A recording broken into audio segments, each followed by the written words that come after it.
So we'd like to go ahead and get started. Feel free to keep getting coffee, treats, whatever, on the side table here. But we're going to go ahead and begin the presentation. This is our second of 2 weeks on history in Alexandria and St. Paul's connection to it. Last week we heard about Alexandria's most famous ghost story, the female stranger, buried in our own cemetery at St. Paul's, and there have been festivities going on this weekend to commemorate the 200th year of her and the story. This week we are looking more at the Civil War period, and we're highlighting a new PBS newish. It's a second season coming out this fall. PBS Civil War drama Mercy Street, which takes place here in Alexandria, and there are many, many connections to St. Paul's Parish. I'm going to say a bit about that, and then we have two guests with us. Helen Werka of the Carlisle House is going to speak to us. That's the house where the Green family lived. And then we have Audrey Davis of the Black History Museum. So delighted to have both of you all with us here today. We're going to open our time with a prayer that remembers those who have gone before us in the church. The Lord be with you. Let us pray. Almighty God, by your Holy Spirit, you have made us one with your saints in heaven and on earth. Grant that in our earthly pilgrimage, we may always be supported by this fellowship of love and prayer, and know ourselves to be surrounded by their witness to your power and mercy. We ask this for the sake of Jesus Christ, in whom all our intercessions are acceptable through the Holy Spirit, and who lives and reigns forever and ever. Amen. Something else to highlight, Audrey has a number of handouts that are here by the coffee maker. There is a terrific book that they're highlighting. They have a book signing coming up on Thursday, October 20th, by Dr. Chandra Manning, Troubled Refuge, Struggling for Freedom in the Civil War, and then just a bit of information about the Alexandria Historical Society. So do pick up some of that information on your way out or in today. So we had hoped that yet another parishioner of ours would be here, Betsy Gerdeman. She works for PBS. She's the director of fundraising at PBS, and it was actually through Betsy and Judith, we were just kind of talking one day and said, hey, let's do something on Mercy Street because there are so many connections. And Betsy's traveling this weekend, and she can't be here, but she sends her best, and we're very excited about Mercy Street and the many connections to this church. I met with Betsy before we kind of put this whole thing together, and she just described to me the amount of historical research and the historical detail that goes into making this show. PBS really takes the commitment to making this an educational program quite seriously, and so there's minimal liberty taken within the characters, and they might kind of take up the drama a bit, but what was going on is really quite accurate. So just by kind of a show of hands, how many folks have seen the show Mercy Street? Even if just oh wow, quite a few. Good. Those who haven't, I encourage you to check it out. And so just by way of background, I'm going to speak very briefly on some of the St. Paul's connections and then hand things over to our guests. So the main connection with the drama Mercy Street is through the Green family. Those who've seen the show, that's the family that is, they're the family that own the hotel that becomes a hospital. It's in the space that's now the Carlisle House. They were very prominent parishioners here at St. Paul's. Mr. James Green was a vestryman here at the church, was very active, probably the wealthiest man in Alexandria at the time. And he and his family owned a furniture making shop, and especially cabinets, but all sorts of furniture. And so there's all these sort of bits about St. Paul's that we take for granted, but were given to us by the Green family. So the three chairs that are at the front of the church under the cross, they're absolutely lovely and hand carved and heavy as all get out if you've ever tried to move them. Those were handmade by the Green family and given as a gift to this church. They also made our altar, not the one that we use now, but it's a very lovely altar. If for those who are adamant historians of St. Paul's, you'll know Ruth Lincoln Kay's History of St. Paul's. She has a picture of the altar here. You can't really see it, but it's of a similar style to those chairs, similar wood, and really quite lovely. Similar kind of ornate detail. And the altar is now in, is it Little Washington, Oregon? The font is there, the green font is there, but the altar is at Santa Maria. Santa Maria, yeah. So, nice segue into the font. James Green's father, William, is the one who gave the first font to St. Paul's. Again, not the one that we use now. That was given by the Dangerfield family, also around during the Mercy Street Civil War years of St. Paul's. That one is now in Little Washington. Also, the two large wooden panels that when you go to receive communion around the altar, if you're coming up, they're off to the left there. They have the Creed and the Ten Commandments, very common in churches of that era, so that you wouldn't need to spend the money to buy a prayer book, because the things you say are there at the front of the church on these panels.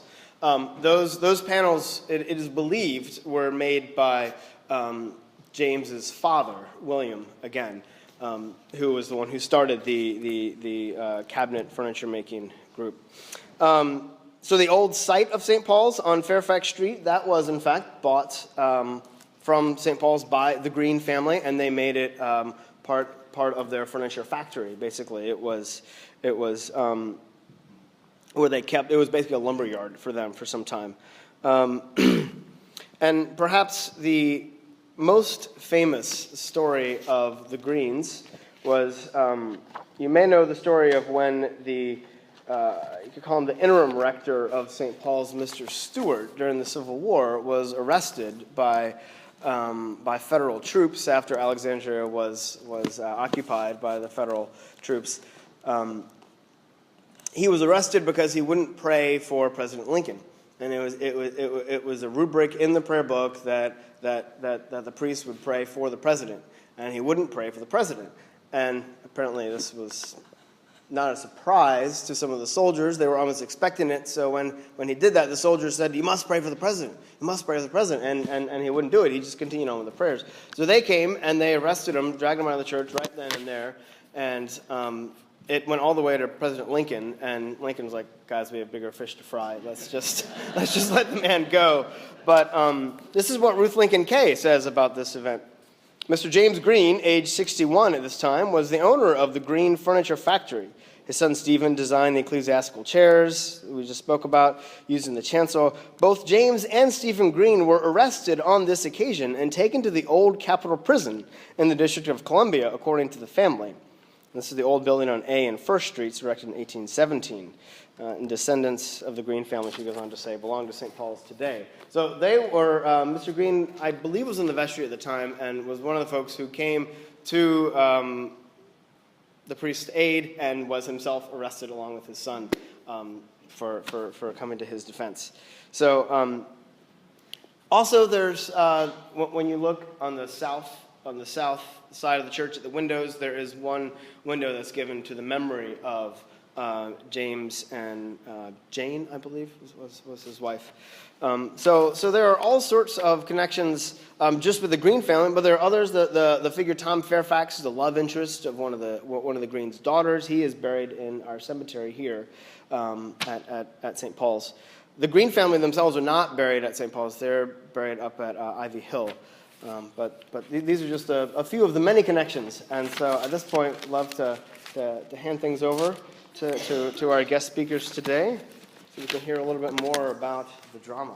Thank you so much. Mm-hmm. All right, well, good morning. Thank you all for having me here today. My name is Helen Worka, and I am the curator and site specialist at Carlisle House Historic Park, just a neighbor here to the building, to the church. We're located at 121 North Fairfax Street. How many of you have visited the Carlisle House before? Oh, good. Very good. Well, so I don't have to do too much on how it was first built, but it was actually built in 1753, almost 100 years before James Green purchased the property in 1848. Now, just also, I would like to give a lot of credit to my predecessor, Sarah Koster, who was the curator before me and became the director of the Carlisle House back in 2011. So she had done a lot of amazing research on the hospital that no one quite knew much about that was in the front yard of the Carlisle House. And so on the eve of the sesquicentennial, she was tasked with putting together an exhibit on the history of that hospital and the history of the site where Carlisle House stands today. So Sarah actually relocated with her family over the summer, and so a lot of her original research was shared in 2 previous lectures with Audrey Davis, director of Alexandria's Black History Museum. And so today, I have also given many presentations on the Mansion House Hospital, but I do want to, it's Sarah's PowerPoint. It was so well done. You can't quite see her name, but it was compiled by her, and so I'll be presenting her PowerPoint, as well as some of the additional facts that we learned when we refurbished the exhibit Sarah had done in 2011 to create the new one. How many of you have seen the new exhibit that we opened last year? Well, so after today, I know that all of you will be headed over to Carlisle House. We open at noon, so you've got time to keep drinking some coffee and head on over. Tours are on the hour and the half hour. You're going to have a great time. I know it. So we actually changed some of the way the tours work at the Carlisle House because we really, who can pass up an opportunity that was given to us? It's such a gift that PBS gave us by creating this television series. We had over 158% increase in visitors last February. So that was just in the first couple weeks. It would have been higher, we think, if not for that snowstorm in January that had come through. But you know, it's just been amazing what's been going on. So we're still a colonial house museum. We're still the John Carlisle House. We're not going to become the greenhouse or anything like that. But we do have an exhibit on the second floor entitled Who These Wounded Are, The Extraordinary Stories of the Mansion House Hospital. And so we do have an operating theater set up. The body's not dead when you go upstairs, but he's undergoing anesthesia and things like that. So when you go, we hope that you'll be prepared and very excited to see what we've done. Ironically, John Carlisle actually died in the fall of 1780, so right now we have a coffin in the dining room, and we do have a body in the bed. So, you know, there is a lot of death and mourning happening there and things of that nature. But so that's some of what you'll see when you go and visit the Carlisle House. And also just an upcoming event that we'll be having, I don't want to forget to mention. But next Saturday, October 22nd, we still have tickets available for the Mansion House Whiskey Tasting. So that'll be from 7 to 9 p.m., and it's inspired by the history of the very grand hotel that was in the front yard of the Carlisle House, blocking it from view. And so we'll have 4 Virginia whiskeys to taste, as well as a very delicious menu. I think there's going to be some chicken and waffle skewers, so you might want to think about getting your ticket. There's a few left, just a handful left. All right, so I'm hoping that you've all seen this picture before. This picture was taken in 1861, and it's a fascinating picture. Try to see around the text here. Right here, we have lots of soldiers here, up here, even all along the street. This was definitely a scene that was set up for the purpose of a photograph, an official photograph. It wasn't just randomly taken as people were coming and going from work or to and from the hospital and on duty and off duty for their what they had to do. But also, that is an eagle. That's a gigantic eagle statue. That eagle statue is probably as tall as I am right there. So it looks like another person leaning, but do you all see that right there? Great. So it's fascinating. And then they also had the words U.S. A lot of the hospital buildings, and there were many in Alexandria, they put U.S. Army or U.S. Hospital on the front of the buildings. And there's also a flagpole here. The hospital flags were yellow, generally. They would be green and white or yellow that were on the flagpoles right there. So I'm not sure why the flag wasn't there at that point, but you can see that it's no longer a hotel. It's definitely a hospital. The stockade is in place, blocking anyone from coming up the river to attack Alexandria. So I love this photograph. It's absolutely amazing. None of Mercy Street was filmed in Alexandria. It was all filmed in Petersburg and Richmond. And Audrey will be talking more about that. But see how the streets, there's some cobblestones here, but see how they're paved in dirt? So we couldn't do that to Old Town. So they had to find another location, and they very wonderfully found, it worked when I pointed that way. They very wonderfully found another site that could host the production of the film. So, let's see. All right, so this is Alexandria during the Civil War. We've got main area of Old Town right here, and then we have more of the outlying areas, and you can see some of the forts. And then this is actually a really great graphic that Visit Alexandria, formerly ACVA, the Alexandria Convention and Visitors Association, that they created to show what happened to the property when Carlisle House was built up and surrounded. So on May 23rd, 1861, Virginia citizens voted to secede from the Union. So I'm going to back up here for just 1 second, Bill. And so as you can see how closely located Alexandria was to really the front lines of the Confederacy, Union forces had to occupy Alexandria almost immediately. So the day after Virginia seceded, Union forces arrived and began a 4-year-long occupation of the city. It was actually the longest occupied city, or it was a city that was occupied for the longest amount of time in the entire Confederacy, and did then become the front lines for the Union. All right. So James Green actually purchased, James Green purchased the Bank of Alexandria building, which is on the corner of Cameron Street and North Fairfax Street, in 1848. Just 2 weeks later, maybe it was 3 weeks later in March, well, he purchased it in March, and then in April, he purchased the Carlisle House. So he almost immediately began making renovations on both buildings. The Bank of Alexandria building was built, it was completed in 1807, and it still stands today, mostly intact, and it's a very tall, very beautiful, gracious building. If you've ever gotten to go inside during one of our lectures, you really need to take advantage of it. It's just fantastic. 1 year even, we were open during the historic Alexandria candlelight tours, and we were able to borrow it back. Carlisle House is owned and operated by the Northern Virginia Regional Park Authority, Nova Parks. And so with the Carlisle House, the Bank of Alexandria building is owned by Nova Parks, and it's actually rented out currently to a private company. So you can't just walk in the door and see that former hotel and hospital. So really, do take advantage anytime that you can. James Green had such success with the hotel, which he had named the Mansion House Hotel, because he lived in the Mansion House right behind it, that he actually built a 4-story addition in 1855. And so it completely covered across the front of the Carlisle House, right there. The hotel had opened in early 1849 and was reported in the Alexandria Gazette to be one of the largest and best conducted hotels in the country.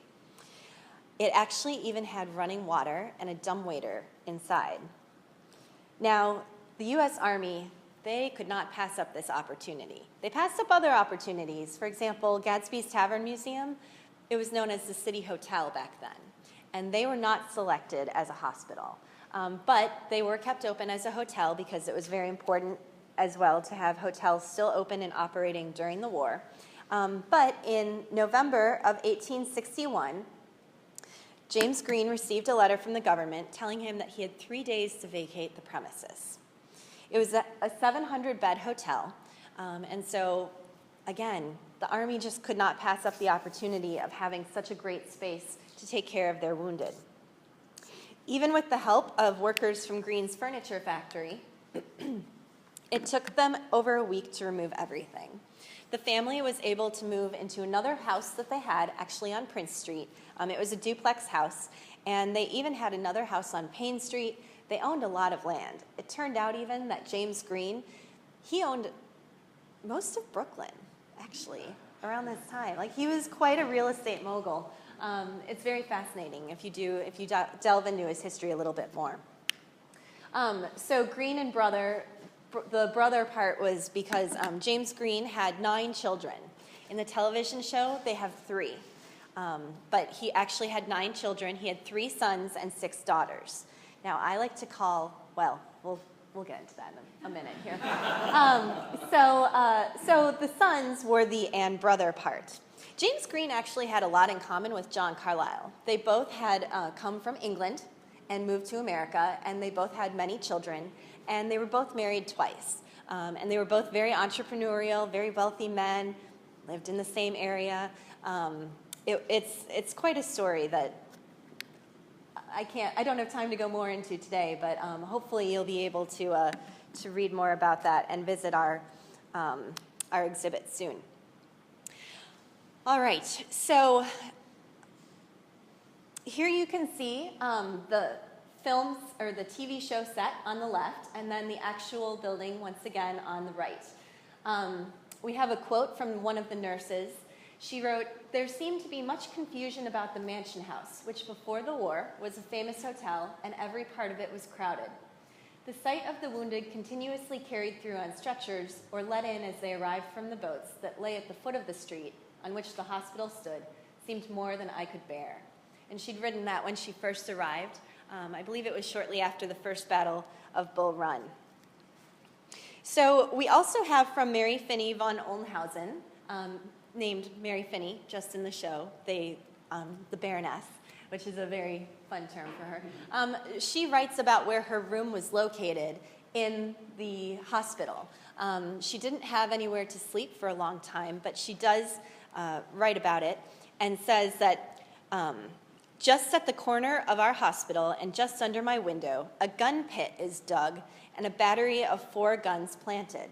So they were very worried about that being a vulnerable point for the Confederates to invade and come up from the river. So it would have been just there, just on the other side of the stockade there, right there. So her room was probably maybe right there, but we don't know for a fact. So we don't have any interior images of the Mansion House Hospital, but we do have descriptions of it, where it was filled with long corridors and crowded and sometimes small rooms with barely enough room to fit between the beds to nurse the patients. But the Mansion House Hospital may have been very similar to the Union Hotel Hospital. This is an artist's portrayal of that from the time. And actually, the Union Hotel Hospital, located in Georgetown, was where Louisa May Alcott served as a nurse. That hospital was described as being, quote, cut up into a number of small rooms. Its halls and passages are narrow, tortuous, and abrupt.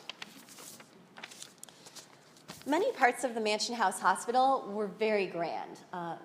Although Mary Finney does talk about the trek up and down the stairs, back and forth, it was a lot of stairs. It was a lot of hard work. They had to carry many things, everything ranging from bedding to food to, hopefully not the chamber pots as much because they did have that dumbwaiter in the building. The main lobby, though, of the hospital did have a large glass rotunda. So it was a very beautiful skylight and a grand staircase. When you watch the television show, you'll see that when they walk into the hospital, it looks very like Carlisle House. Did you notice that with the dog-leg stair and the landing and going up in the big window? Well, so the crew, the set designers, the directors and producers, they'd come and visited Carlisle House a lot, and so they worked really hard to be as accurate as they could. But so, keep in mind that the house was not the hospital. The house was residences, actually, for the doctors. No patients were treated in the Carlisle House, in the Green family home, / the Mansion House. Got a lot of names going. Are you keeping up with me? All right, good. Okay, so, all right. So moving on to the cast of the show. So for some reason, Cherry Jones, who portrays Dorothea Dix, there's no images of her on the internet as Dorothea Dix, but this is the real Dorothea Dix. She was very, very strong. She was an amazing woman. She was actually the superintendent of women nurses, which was the first federal executive position to be held by a woman. She spent many years before the war working to reform conditions in asylums, and her job as superintendent was to select and assign women nurses to military hospitals and to organize and inspect hospital spaces. So back in the 1860s, women were not nurses. This was a very, very new thing. Florence Nightingale and the Crimean War, that's when everything starts to happen, where females are starting to step into this role of taking care of the patients and making their own stamp on the profession. So back in one quote that we have, an Alexandria doctor actually told a nurse at a hospital during the war, "A lady ceases to be a lady when she becomes a nurse." So that's very indicative of how they felt about females being in hospitals. So Dorothea Dix had strict regulations for the appearance of any woman who worked under her as a nurse. She allowed plain-looking, middle-aged women to volunteer. And in a press release which she had written, she said, quote, "No woman under 30 need apply to serve in government hospitals. All nurses are required to be plain-looking women. Their dresses must be brown or black with no bows, no curls, no jewelry, and no hoop skirts." I mean, that's a practical matter, right? We don't want hoop skirts, that's just, you can't, that's too much. But in spite of these regulations, she managed to recruit 3,000 nurses. Mary Finney and Anne Redding were two of them. Now, Dorothea Dix did get a reputation for being known as the meddler general and as Dragon Dix. But her work did save many lives, and she did make a great impression upon the profession of nursing and really helped change society for the better. All right. So what a difference, huh? We do. She's beautiful. She's beautiful, though. And there's actually there is another image of Mary Finney as a younger woman, and she looks more similar, don't you think, to the actress, right, Audrey? Yep. And so, but at the age of 41, I'm not sure what year this photograph was taken of Mary Finney, but at the age of 41, she was definitely ready to go to war. She had written, at the time that the war was first beginning, she had written to many friends of influence in her community, begging them to procure me some place in the war as a nurse or whatever I could do. Mary Finney was born in Massachusetts and had married later in life. She married a German immigrant who actually happened to be a baron. So when they say baroness in the show, that's what they're referencing, her former husband. He had been ill for many years, and so she had nursed him, and that's where she got most of her experience prior to the Civil War. When Mary Finney accompanied Dorothea Dix to Alexandria from Washington, D.C., Dorothea Dix did in fact warn her that the surgeon in charge of the Mansion House Hospital was, quote, determined to give her, Dix, no foothold in any hospital where he reigned, and that I was to make no complaint whatever might happen. Imagine going into that. My gosh, wow.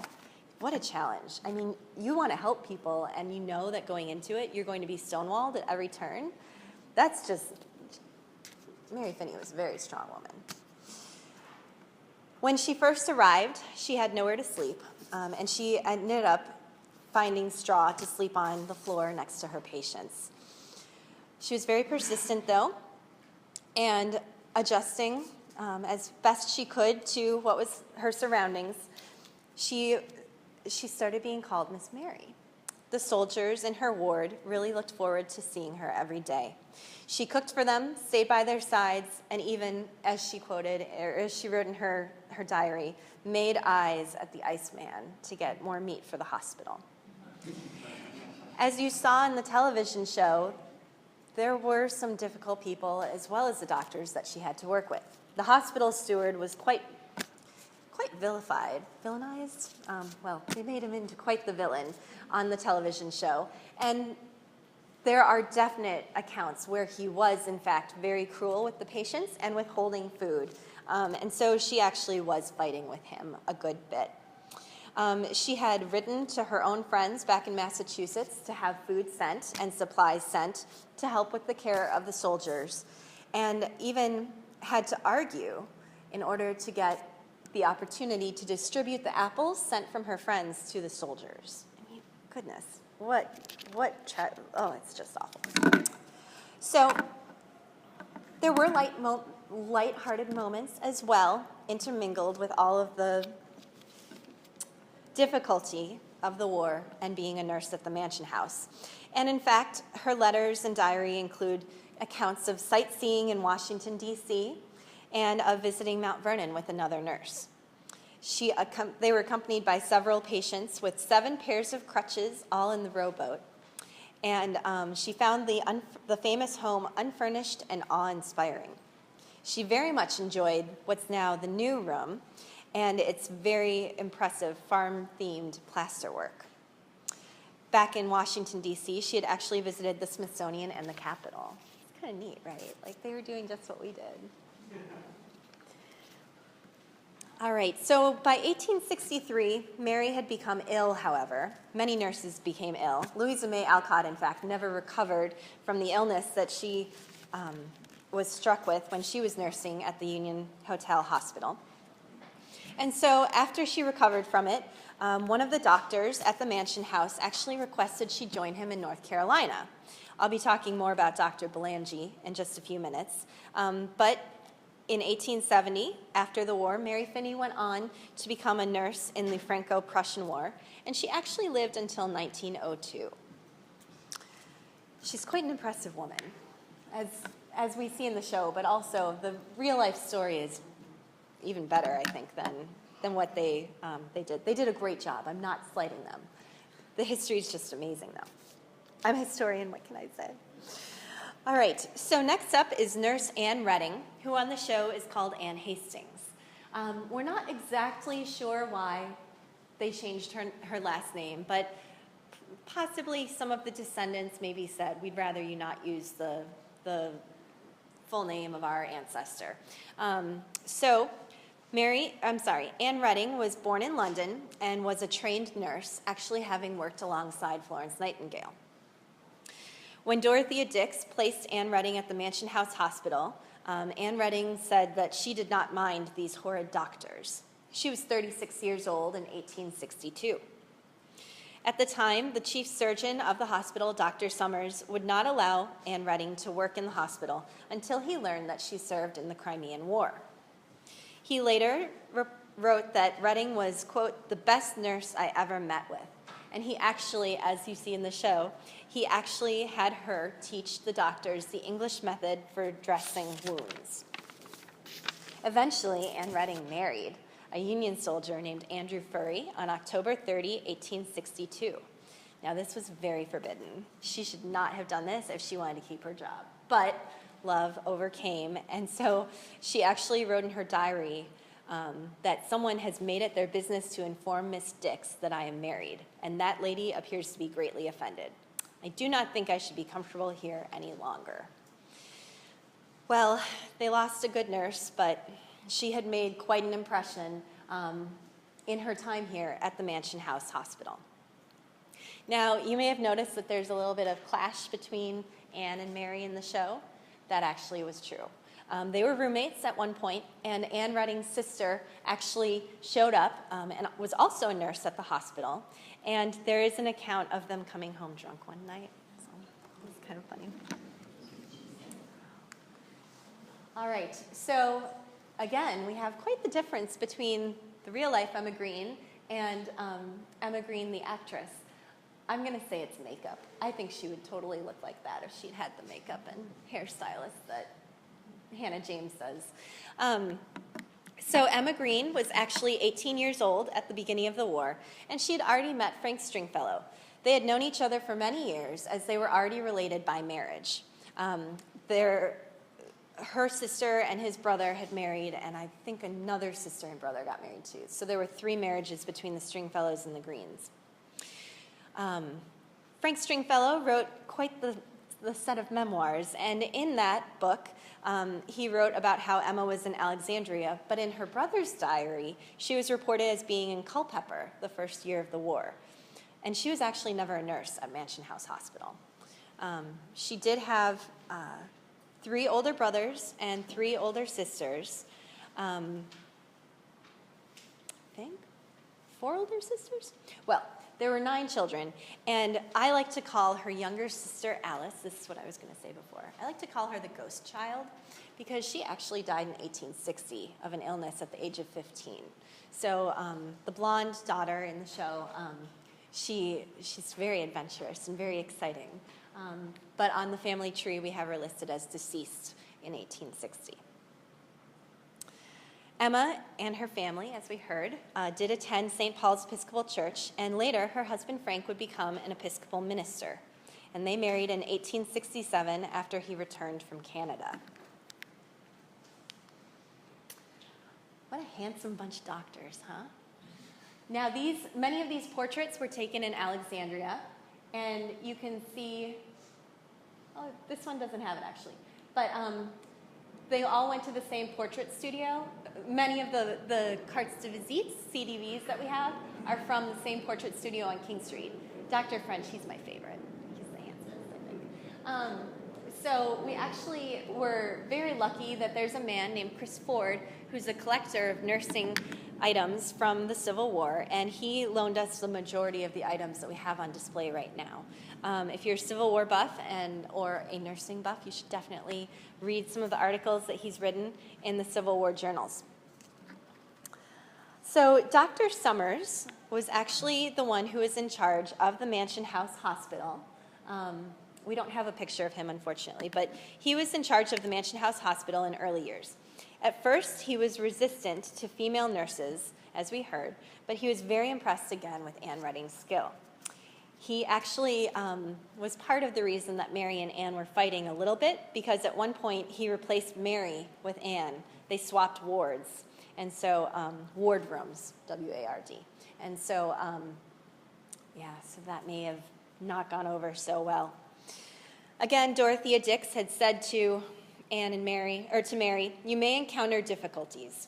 The surgeon in charge is determined to give me no foothold in his hospital. But I expect you to take no notice of any opposition they may give you." Again, what challenges. But Dr. Summers did come around, and when he was promoted and left the Mansion House Hospital, Mary Finney actually wrote that she thought of him as a kind of brother. And he said no one had done as much as her to turn around the hospital from how it had operated previously. Now, we do have a picture of Dr. Belangi right here. And so he's the person that Dr. Foster was most based upon. He was loved by his patients and was gifted with a beautiful album of the cartes de visites. And so he was the one who invited Mary to accompany him to his North Carolina posting after that. Next, then, we had the chaplain. You can see a picture demonstrating the difference between the actor and the young chaplain. And so the chaplain on the right, he actually helped move bodies off the battlefield at the Second Battle of Bull Run. He was 25 years old and actually later on became the president of Williams College. Mary Finney wrote, "Night and day he was ready and willing to attend the men, listen to their complaints, write their letters, and comfort them in their last hours." So, after the war in 1883, the Green family were actually paid for the use of their home having been used as a hospital and quarters for the doctors. You can see how how much history there had once been in these rooms as it's being dismantled in 1972. And between the floorboards, they found amazing artifacts, such as a hospital bed label and playing cards that the patients had once used. So we hope that you've enjoyed this presentation, and the story will continue with Audrey Davis. Thank you.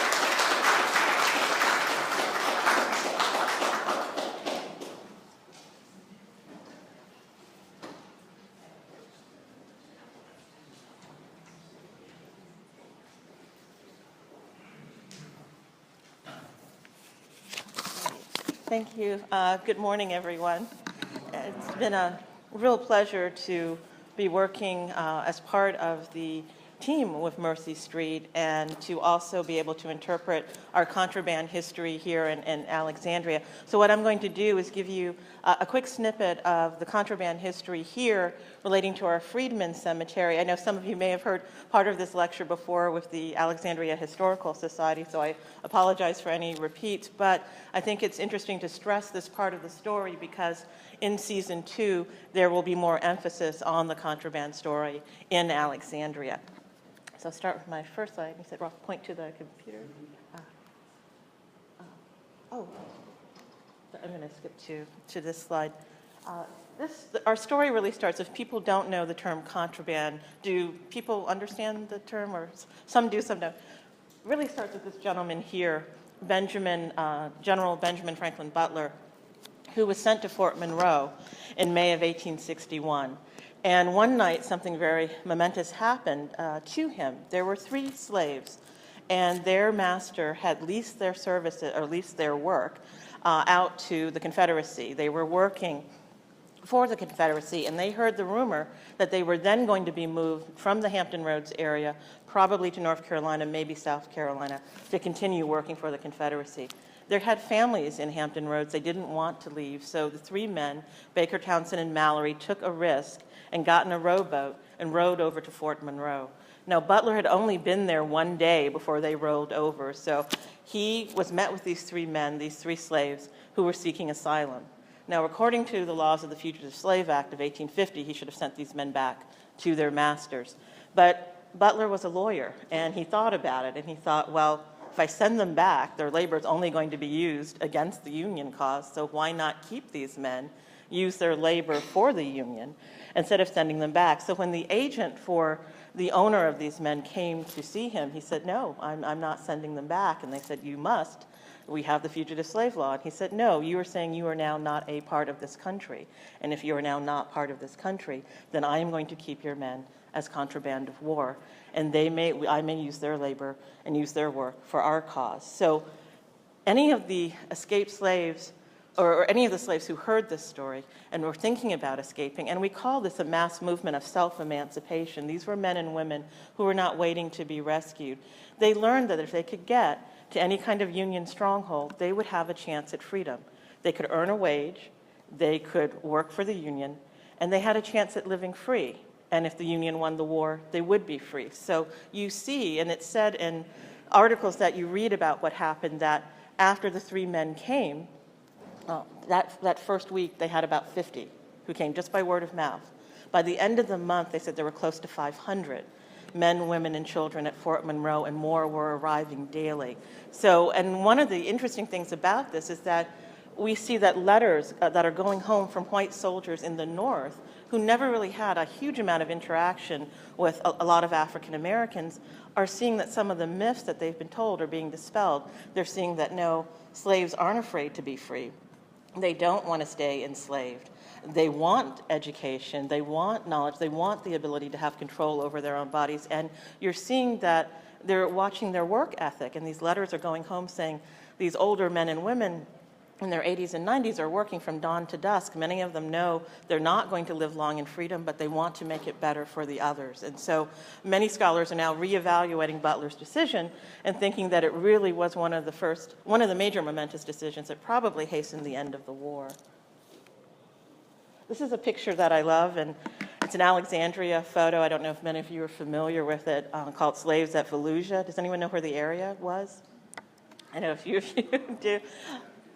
Where Fox Chase is. Yep, yeah, where Fox Chase is. And there's a great article on this by one of my colleagues, Amy Birch. So if you Google Slaves at Fallujah, Amy Birch, B-E-R-T-S-C-H, you'll find this incredible article about these women, and it's believed that a Union officer there was a Union camp there, and that a Union officer took this picture of the women this photo this summer, or no, 2 summers ago, sorry, actually sold to the National Collection of the new African American Museum. So later, and then this summer in August, Lonnie Bunch actually came over before the National Museum opened, and he's been a longtime friend of the museum, and we often kid him about this photograph and the fact that we lost it to them in the bidding war. But we love the photograph, and they've allowed us great permission and continuing to use it for educational purposes. And there is one truly amazing story about one of the little girls in the picture who actually lost her mother. She was sold away from her mother and was actually able to reunite with her 40 years later here in Alexandria. And there is newspaper coverage about that. Sorry. The contraband here in Alexandria, when they came, and they came in such numbers here into Alexandria and to DC, they created a humanitarian crisis. They were coming, of course, if you're a slave, you're not well nourished, you're arriving in a weakened state, so many are getting here and dying quickly. You're seeing dysentery, you're seeing cholera, you're seeing typhoid, and eventually you're seeing smallpox. And and in Alexandria, there wasn't adequate housing. We were occupied, so there were shanty towns that were set up. Men were able to find work in some places, working for the railroad, working down at the docks. A healthy African-American male could probably earn about $10 a month. A woman who was single without children could probably earn about $5 a month. They were being charged exorbitant rates when they could get housing, when the military came in and did provide some housing. And there was some certainly unfairness in that. But you're seeing that they're working here, they're working all the time, but we're seeing large numbers of them that are dying, and we're trying to figure out what to do. So initially, from 1861, probably until about late 1863, those contraband who died were being buried in places like the Penny Hill Cemetery. And they're not incredibly detailed records kept, but from some of the scholarships, we believe that, for example, in 1863, probably the city's population increased by about 18,000 due to the contraband, and that was a 10,000 person increase in just 1 year. DC estimates between 20,000 and 50,000 contraband may have passed through DC during the years of the Civil War. The city erected barracks in 1864, the military did. We have the contraband barracks over at Prince Street. We have the Louverture Hospital that was created in 1864 in that area as well. And we actually will be getting ready to dedicate a state historic marker to the Louverture Hospital complex, which we believe will happen in late November. So we will keep you posted on that. And then you also see in this map here where it refers to Negro shanties. Because of this humanitarian crisis, essentially the Army was taking matters into its own hands. They needed to, one, establish a cemetery, which they do in 1864, and I'll get back to that a bit later. But in the meantime, 2 women come into Alexandria to work with the contraband, and I love their story. I actually, part of this story, a little bit, will come into Mercy Street this season, which I'm excited about. But these 2 women from incredibly different backgrounds. You have Harriet Jacobs. Many of you know her autobiography, Incidents in the Life of a Slave Girl, which is considered one of the really seminal documents of slave narratives in this country. She, when she was enslaved, actually hid in a garret for 7 years so that she could still watch her children but get away from the molestation of her master, who was trying to constantly rape her and also was very possessive of her, and really for many, many years, even after she escaped, still tried to get her back. Later, she wrote this book under the name Linda Brent, and people initially didn't really believe the stories, but a lot of what she was saying was later verified, not only by her brother and other scholars who witnessed some of the things that were happening to slaves in the area where she was in North Carolina. Julia Wilbur, part of an abolitionist family up north. She comes down here to Alexandria. If you'd like to learn more about her, I suggest that you go to the Alexandria Archaeology website. They have transcribed diaries of Julia Wilbur, and she gives you a great snapshot of what was happening here in Alexandria during the war. What I like about them, and when Harriet Jacobs comes down with the Contraband Relief Association, initially, she is the supervisor of Julia Wilbur. Wilbur's here first. She's ministering to the contraband. She's dealing with the military. She's witnessing not only the racism that the contraband are dealing with, but she's also dealing with sexism. Every time she cleans out a space, makes it habitable, gets it going, the men from the army come in and take it over and push her out, and she has to start all over again. When Jacobs comes down, as I said, she's supervising Wilbur. They have a clash initially, and Jacobs is sort of micromanaging everything that Wilbur does. How many dresses are you giving out today to the contraband? How many pairs of pants? How many shoes? And you can see in their writings that they don't really care for each other too much. But eventually, by dealing with the sexism from the military, they actually become great friends and best friends, and actually are close friends until they die. And I think their stories are really interesting. Wilbur's also interesting. Helen was talking about the fact that Mary Finney was touring Mount Vernon. Julia Wilbur actually toured a lot of places in Alexandria and had no shame about taking souvenirs from these places and writing about it. So she took a chunk out of a pew at Christ Church. She took some pieces, I think, of wallpaper at Mount Vernon. And there are many things in her diary. And the thing is, none of them, no one knows where they are today, but it's fascinating. So if she was ever here or something, chances are something was probably missing. But apparently it was very popular. They just had no compunction about liberating things that they wanted to share. As I said, the military had to create a cemetery, and they did in 1864, and it ran from 1864 and then later under the Freedmen's Bureau until 1869. They put a gentleman in charge of the cemetery, Reverend Albert Gladwin. We call this book that he created, this ledger, the Gladwin Record, but he is not a hero in the story. This record is at the Library of Virginia. We actually had it here in Alexandria for the last 2 years at our museum for our exhibit, The Journey to Be Free. But in it, he records the first and last name of the contraband who dies, where they died, if he knows what they died of, and then their age. And this has been an incredible document. We have a city genealogist who has found over 1,000 people who are directly related to those buried at our Freedmen's and Contraband Cemetery, and her book will be coming out next year. That's by Sharmakago Ba. One of the interesting things about it, too, is that one of the men that we know the least about, a man named Peter Washington, Harriet Jacobs happened to witness his funeral. And it was so moving because she said hundreds of people came out for this funeral. This man was all alone when he died in his 90s here in Alexandria. And unfortunately, what happened to him is that when he was a slave, he lost his wife, his 5 daughters, his grandchildren, all in one day. They were all sold away from him. He had 4 sons. Those 4 sons entered the United States Army and became part of the colored troops. So when he died here in Alexandria, he was by himself. He just had no family here. And she said that he became a missionary to the contrabands because he told one of his ministers that if it were not for my faith in God, I would have just given up and died. But he saw himself as part of a greater mission, and he actually aided the contraband until his death in Alexandria. And as I said, Gladwin was not a hero in the story. He was incredibly abusive to the contrabands and would also create horrible punishments for them, increase their rents. But one quick story I want to share with you, and there's a postcard over here for this lecture. One of the things that was really interesting about the contraband cemetery, unfortunately for the men who were at Louverture Hospital, they were getting really angry that their men, their compatriots who died, were being buried in the Freedmen's Cemetery. So one of the things that they complained about, and they complained to the military, and they wrote a petition, over 443 men signed it. These men in this picture signed it.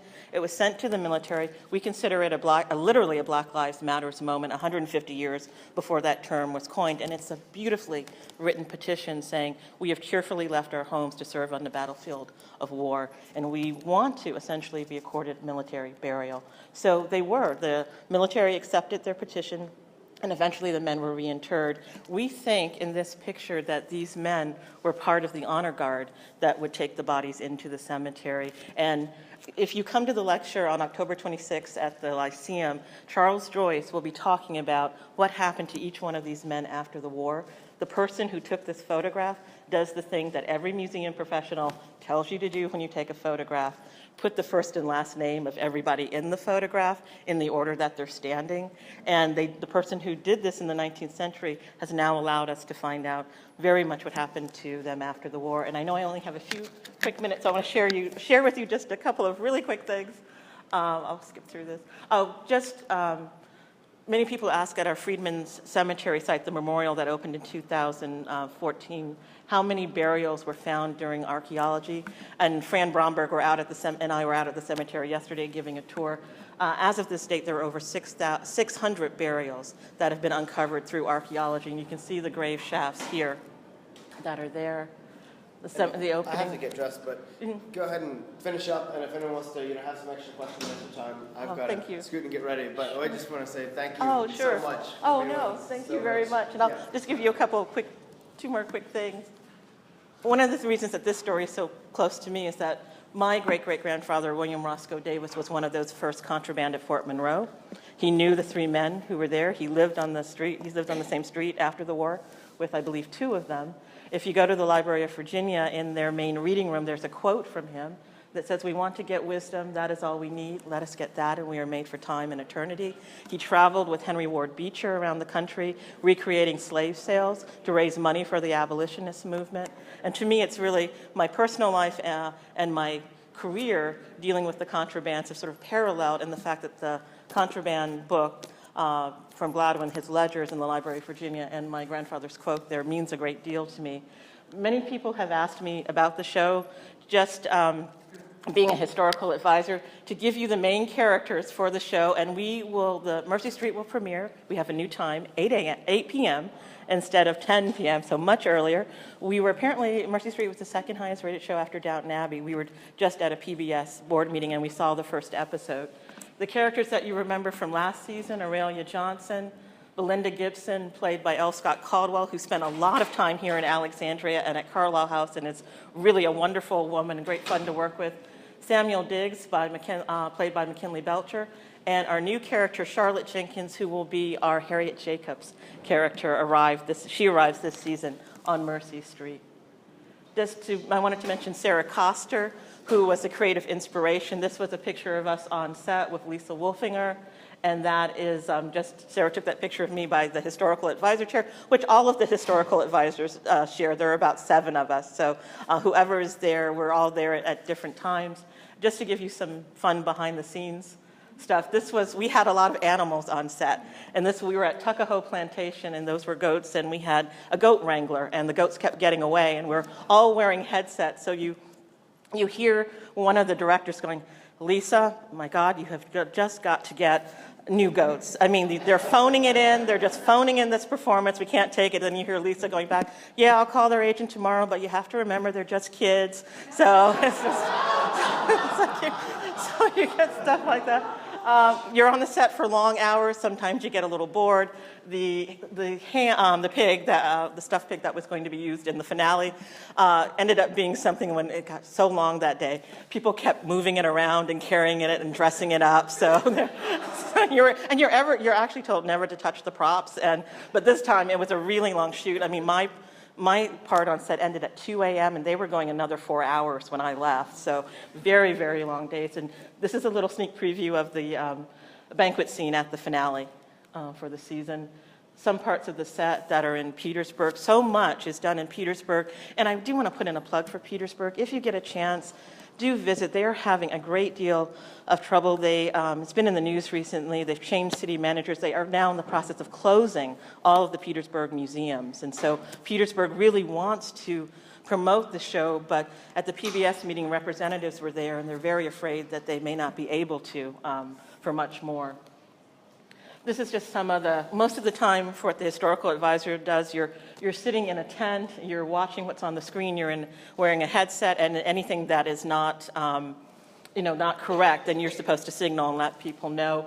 What's shining up there is not a moon. This was the last night I was on the set. It's actually a large balloon that goes up to light the set, and that's really the sound set there. Just some other pictures from the show, and then we did a recreation of the famous Cumberland Landing photograph with some of the extras, and that's actually a call sheet for Tuckahoe. It's a fun show to work with. I'd say the cast and crew are really terrific. I've been told it's really unusual. Everyone's very friendly. And if you're in Richmond, great place to hang out if you want to see the actors. Shockoe Bottom, they stay in a hotel down there, and often if you're there, you can see them in the restaurants and just hanging out. And they are all very, very friendly, very, very approachable. So it's a wonderful show. We hope you like the second season.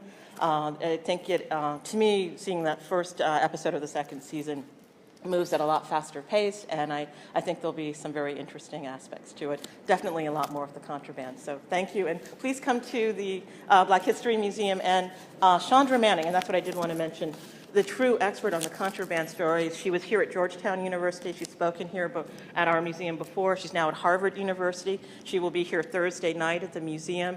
At 6:30, we'll open the doors. There'll be a brief meet and greet, and then she will give a lecture, and we have copies of her book for sale.